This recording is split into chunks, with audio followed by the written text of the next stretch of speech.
You know that type of person who, just by looking at them, you can tell they're going to be a headache? That's exactly what I felt the first time I saw Linda at our neighborhood HOA meeting.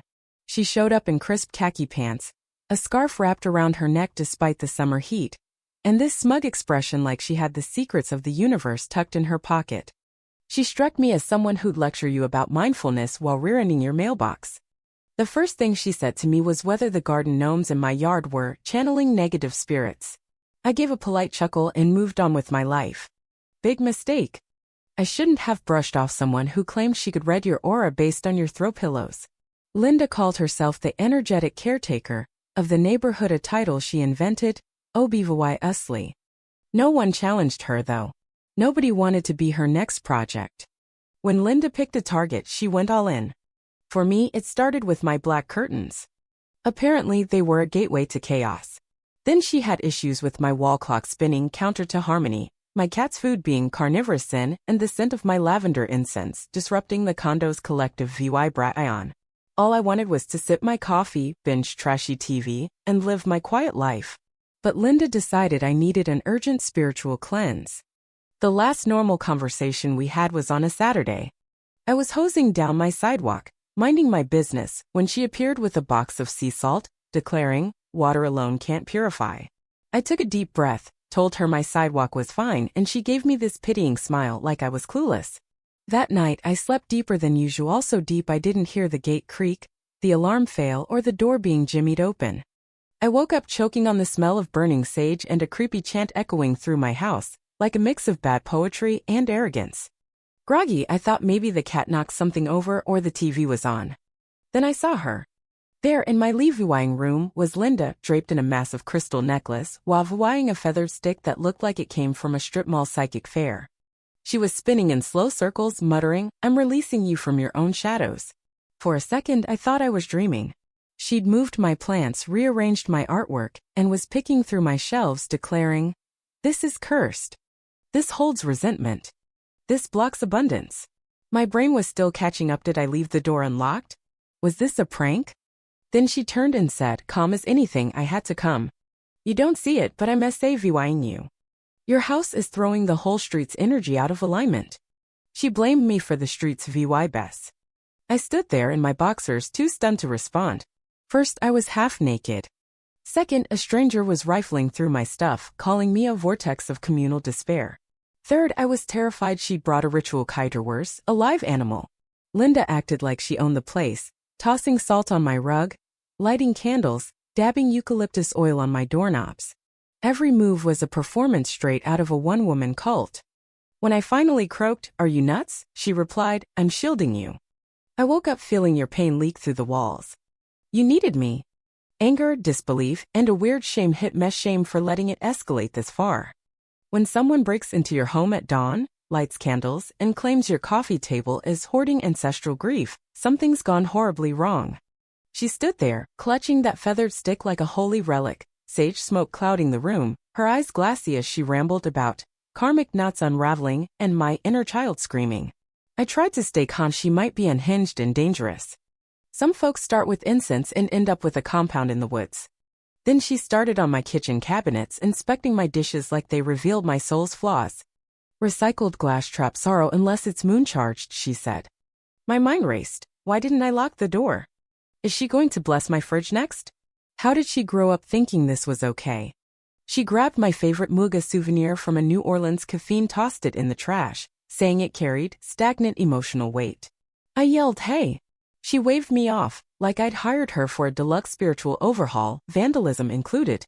It got weirder. Linda said I needed to embrace a new cycle. She dug through my closet, threw my jacket on the balcony for its frequency of failure, and bagged my old sneakers, claiming they symbolized fleeing my truth. I watched frozen as logic evaporated. It was like a deranged nun with a mission had taken over my house. She finally seemed to wrap up, grabbing her bag and saying, "You're cleansed now." But then she paused, glanced back, and muttered, "Except the bedroom." Before I could stop her, she was upstairs. My bedroomy sanctuary, where I could unwind, was now under attack by a woman with a feather wand and a jar of rancid patchouli. I ran after her. She was rubbing my pillows, declaring my mattress radiated neglect. She stripped my sheets, stuffed them in a bag, and announced she'd bury them in neutral soil. I snapped, "You're stealing my sheets?" She replied, cool as ever, "They're tied to your fear of tomorrow." That was it. I blocked the door and said, "This stops now. You can't break in, trash my stuff, and take things. That's illegal. It's insane." She gave me this condescending look and said, "What you call insanity, I call courage. I'm SAVYing you from yourself. You'll thank me someday." I laughed a bitter, unhinged laugh, and maybe I should have called the cops right then. But she just breezed past me, sheets in hand, and left like she'd completed a sacred quest. The next morning my house felt violated, not by bad vibes, but by her. Every corner felt tainted, like her incense had seeped into the walls. I scrubbed everything, changed the locks, even swapped out a light bulb, trying to erase her. But Linda wasn't done. People like her don't stop. They need to save you, and I'd become her obsession. The neighborhood shifted. The lady across the street stopped vying. A guy I swapped tools with dodged me at the store. Linda had spun her story, painting me as the ungrateful jerk who rejected her help. I started finding notes in my mailbox, fennel-scented letters from a neighborhood harmony circle. She'd apparently found it, urging me to release my root chakra's blockages. I don't know what a root chakra is, but I knew one thing: why me? She kept showing up, loitering across the street with her yoga mat, staring at my house. Then came the gifts. A lavender sachet on my doorknob, a jar of cleansing salt by the gate, a candle on my porch with a note to burn it for forgiveness. Forgiveness for what? I went to an HOA meeting ready to expose her. I told them she broke in, but Linda had already worked the room. She stood up, voice dripping with fake sweetness, and said, "I only entered because his pain was flooding the street." I did what was right. People nodded. One guy even said she was just helping. I felt like screaming. Suddenly I was the bitter one, the skeptic who couldn't open up. Days later it escalated. I came home from the store to an eerie silence. The gate was ajar, the lock tampered with. Inside, Linda sat on my couch, legs crossed, flipping through my books like she was auditing my soul.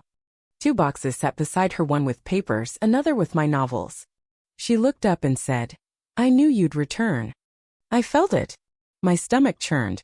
I demanded to know why she was there, how she got in. She said, "Your house called me." It screamed for help. Then I saw it. Open envelopes, my photos arranged on a creepy altar, my cologne poured over a candle, and a shattered mirror. It was a portal of pain, she said. I had to break it. Rage froze me. She'd trashed my mail, defaced my books, built a shrine with my pictures, and still thought she was my savior. I told her to leave. She sighed like I was a stubborn kid and said, "Your ego's fighting, but I'm here for love." That word love felt like a slap. This wasn't love, it was obsession, her need to control dressed up as kindness. I grabbed my phone and called the police. She didn't flinch, just said, "They won't understand, but you'll see I'm right." As I spoke to dispatch, she paced my house, inspecting it like she was blessing it one last time.